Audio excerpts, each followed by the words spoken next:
Good morning mga kagala, and for today's video, pasamahan niyo po ako magluto ng dessert for our lunch na ako lang ang nakakaalam kung paano lutuin ito kasi may sarili po akong version.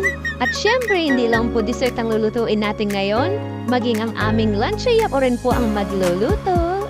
And while waiting po sa ating pinapakuluan na gulaman, naisipan ko na rin iwain ang mga saging nito at para naka-ready na rin po siya. At habang busy nga po ako sa kakahiwa ng mga saging na to, itong mga manok na to, busy rin sa kakanood sa akin kasi favorite po nila yung fresh na saging na ito. At pagkatapos ko nga po mabalatan lahat ng saging, ang balat binigay ko nga po sa kanila. At pagkatapos ko nga po pala mapakuluan yung gulaman, isinalin ko na po ito sa kanya lalagyan at sinunod ko na nga po pala yung ginatang niyog, saging, at pagkatapos yan inalagay ko na rin po yung sago para sabay-sabay po silang kumulo at lumambot po.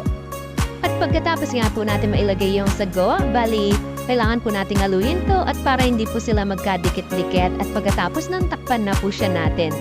At habang nga po inihintay ko pong kumulo yung ating dessert, naisipan ko na pong iwain itong mga sweet corn nito kasi kakailanganin po natin ito para sa lulutuin nating ulam.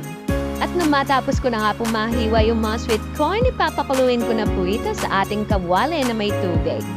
At pagkatapos ko nga po pala mapakuluan yung mga mais, binalikan ko po itong niluluto kong ginataan na saging.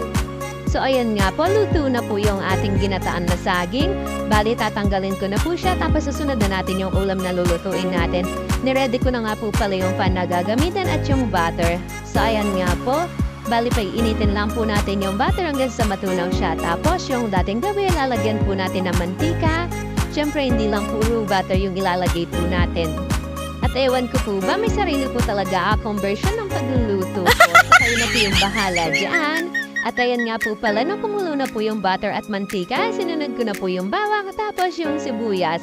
At ayan nga po yung mga guest ko ng mga manok, naisip ko nga, baka hindi nga po pala seafoods butter yung lulutuin ko. Parang naiisip ko, itinula na lang kaya itong mga manok na makukulit na ito. So ayan nga po, binigyan ko po pala ng harang yung aking pinaglulutuan kasi sobrang mahangin po talaga sa labas. At pagkatapos nating maisang kotse yung bawang at sibuyas, sasunod na po natin yung ating nabiling oyster sa palengke. So ayan na nga po, malinis na po yan. Bali, pag-aaluin lang po natin ito na maayos para mag-mix po ang lahat.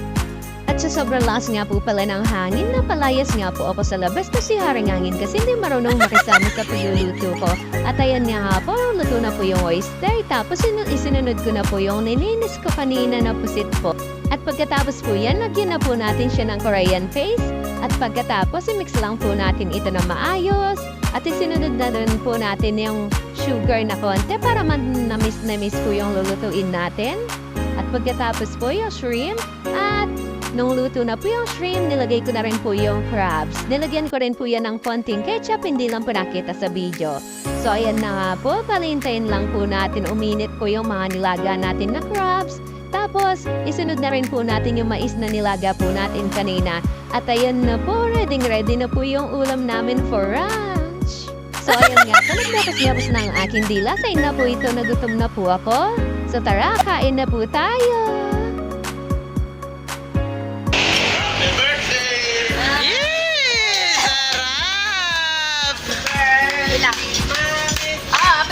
Happy birthday, Mommy! Happy birthday, happy birthday, happy birthday, birthday! Uy! Happy club.